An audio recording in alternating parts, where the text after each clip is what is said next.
ইতিহাসের পাতায় এমন কিছু মানুষ আছেন যাদের নাম শুনলেই হৃদয়ে জেগে ওঠে ন্যায়, সাহস আর তাকওয়ার আলো।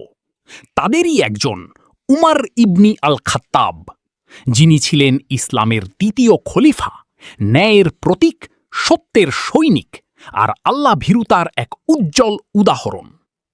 একসময় তিনি ছিলেন ইসলামের কঠোর বিরোধী, কিন্তু আল্লাহ যাকে হেদায়েত দেন তার জীবন বদলে যায় সম্পূর্ণভাবে। কুরআনের কিছু আয়াত তার হৃদয়কে কাঁপিয়ে দিয়েছিল, আর সেই দিন থেকেই শুরু হয় এক নতুন ইতিহাস। উমর ইবনি আল খাত্তাব ইসলাম গ্রহণ করার পর মুসলমানরা পেল নতুন শক্তি ও সাহস। তিনি ছিলেন এমন একজন যার উপস্থিতিতে শয়তানও পথ বদলে নিত। খলিফা হওয়ার পর তিনি ক্ষমতাকে ভোগের জন্য নয়, মানুষের সেবার জন্য ব্যবহার করেছিলেন। রাতের আধারে তিনি শহরের পথে পথে ঘুরতেন, কোথাও কোনো ক্ষুধার্ত মানুষ আছে কিনা তা দেখার জন্য।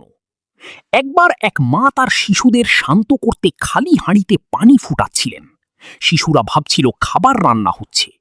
এই দৃশ্য দেখে কেঁদে ফেলেছিলেন উমর ইবনি আল খাত্তাব।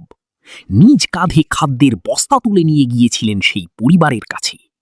তিনি বলেছিলেন, ফোরাত নদীর তীরে যদি একটি কুকুরও ক্ষুধায় মারা যায়, তাহলেও উমরকে আল্লাহর কাছে জবাবদিহি করতে হবে। এটাই ছিল তার দায়িত্ববোধ, এটাই ছিল একজন সত্যিকারের শাসকের পরিচয়। তিনি ছিলেন শক্ত হাতে ন্যায় প্রতিষ্ঠাকারী, কিন্তু হৃদয়ে ছিলেন অত্যন্ত কোমল। তিনি ভয় পেতেন আল্লাহকে আর ভালোবাসতেন তার উম্মাহকে। আজ পৃথিবী ক্ষমতাকে অহংকার মনে করে, কিন্তু উমর ইবনি আল খাত্তাব শিখিয়েছেন ক্ষমতা মানে দায়িত্ব, ক্ষমতা মানে মানুষের হক আদায় করা।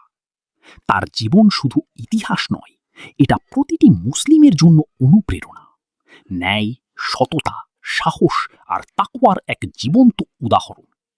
আল্লাহ আমাদেরও উমর ইবনি আল খাত্তাবের মতো সত্যকে ভালোবাসার, অন্যায়ের বিরুদ্ধে দাঁড়ানোর এবং মানুষের সেবা করার তৌফিক দান করুন। আমিন।